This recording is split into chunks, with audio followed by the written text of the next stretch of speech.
नमस्कार, आप देख रहे हैं प्राइम न्यूज का डिजिटल प्लेटफॉर्म और आपके साथ मैं हूं प्रीति।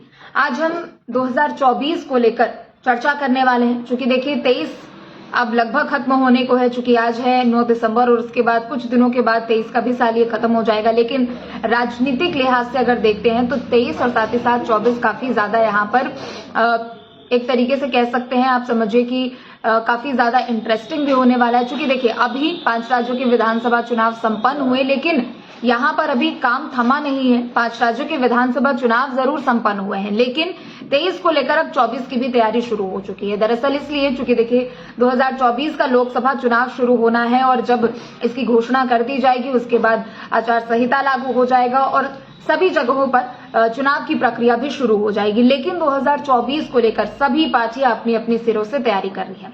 सबसे पहले सत्ताधारी पार्टी बीजेपी के बारे में अगर बात करें तो बीजेपी 2024 को लेकर काफी पहले से ही तैयारी कर रही है। हालांकि बीजेपी के लिए कहा जाता है कि बीजेपी कभी भी खाली नहीं बैठती, आराम से नहीं बैठती। यानी अगर एक चुनाव भी खत्म होता है, चाहे वो छोटे से छोटा चुनाव क्यों ना हो, निगम का चुनाव हो, पंचायत चुनाव हो, ब्लॉक स्तर का चुनाव हो, बीजेपी किसी भी चुनाव को छोटा नहीं मानती है और चुनाव दर चुनाव बीजेपी एक चुनाव के खत्म होते ही दूसरी की तैयारी में लग जाती है। बीजेपी की अगर हम बात करते हैं तो दरअसल जब 2022 में जिन राज्यों में विधानसभा चुनाव हुए थे, गुजरात, उत्तराखंड, उत्तर प्रदेश, गोवा, पंजाब, हिमाचल प्रदेश, कर्नाटका तो खैर अभी हुए थे, लेकिन 2022 में जहां जहां विधानसभा चुनाव हुए थे उसके बाद से ही ये खबरें आ रही थी कि 24 को लेकर बीजेपी की इस तरीके से तैयारी है। हालांकि 24 की तैयारी तो बीजेपी पुरजोर तरीके से कर रही है, लेकिन अब 23 खत्म होने को है और 24 आने को है।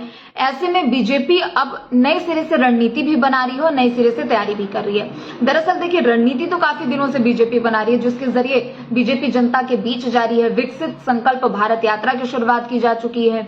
2 करोड़ सदस्यों को जोड़ने के लिए यूपी में सिर्फ विशेष अभियान चलाया जा रहा है और भी अलग अलग बीजेपी शासित प्रदेशों में नए सिरे से यहाँ पर अभियान चलाए जा रहे हैं। जनता के बीच पहुंचा जा रहा है, उन तक योजनाएं पहुंचाई जा रही है और साथ ही ना सिर्फ जनता के बीच नेता कार्यकर्ता नहीं, बल्कि अब यहाँ पर 2024 को लेकर विधायकों के, सांसदों के, मंत्रियों की भी अब यहाँ पर तैयारी शुरू हो चुकी है। दरअसल देखिए प्रधानमंत्री मोदी 17 दिसंबर को काशी के 2 दिवसीय दौरे पर पहुंचने वाले हैं।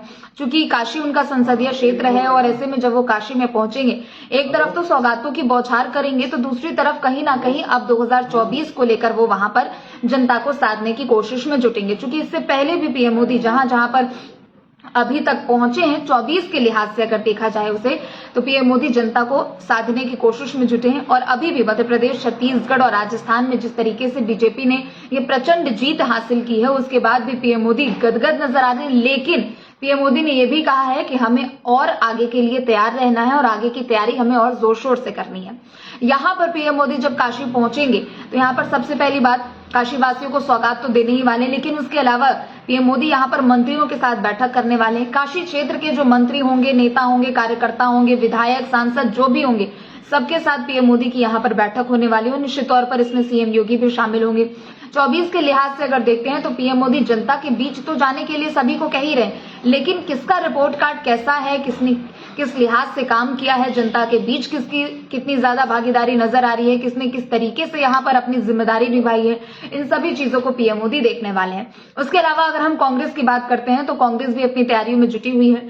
कांग्रेस 2024 के लोकसभा चुनाव को लेकर, हालांकि इंडिया गठबंधन तो बनाया गया, लेकिन इंडिया गठबंधन के बीच में दरारें भी आ रही है। लेकिन उन सब के बावजूद भी कांग्रेस भी यूपी में सभी सीटों को जीतने का दावा कर रही है। आपको मैं बता दूं कि उत्तर प्रदेश में सिर्फ एक सांसद कांग्रेस का है, यानी 80 में से सिर्फ 1 सीट कांग्रेस के पास है। और अगर विधायक की बात करते हैं तो 403 में से सिर्फ 2 विधानसभा सीटें कांग्रेस के पास है। इसके अलावा कांग्रेस भी अपनी नई सिरे से तैयारी कर रही है, सदस्यता अभियान चला रही है। समाजवादी पार्टी की बात करते हैं, समाजवादी पार्टी भी अब अलग अलग जिलों के दौरे पर पहुंच रही है। अखिलेश यादव भी प्रेस कॉन्फ्रेंस करने वाले हैं, कार्यकर्ताओं को जीत का मंत्र देने वाले हैं, क्योंकि इस बार अखिलेश यादव भी सॉफ्ट हिंदुत्व पर दाव खेलते हुए नजर आ रहे हैं।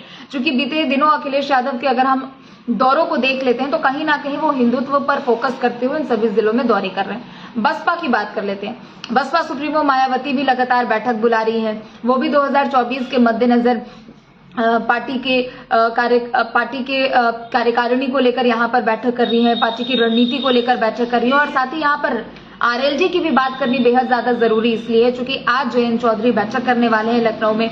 आरएलडी को इस वजह से भी खास माना जा रहा है क्योंकि पश्चिमी उत्तर प्रदेश जो है कहीं ना कहीं वो आरएलडी में उसका ज्यादा दबदबा देखने को मिलता है। क्योंकि अगर हम 2014 के लोकसभा चुनाव की बात करें तो बीजेपी ने जितना अनुमान लगाया था 19 से ज्यादा सीटें वहां पर बीजेपी को मिली थी। हालांकि 19 में थोड़ी सीटें कम हो गई थी, लेकिन बीजेपी को अब ये समझ आ चुका है कि पश्चिमांचल पर फोकस करना काफी ज्यादा यहां पर जरूरी है। अगर आरएलडी की हम बात करते तो आज जयंत चौधरी ने बैठक बुलाई है। बैठक के बाद काफी कुछ तस्वीरें साफ हो सकती है, इसलिए भी ये बैठक ज्यादा महत्वपूर्ण है क्योंकि कुछ दिनों पहले आरएलडी से 3 बड़े लोगों ने इस्तीफा दिया था, जिनमें से 2 लोगों ने बीजेपी ज्वाइन कर ली है।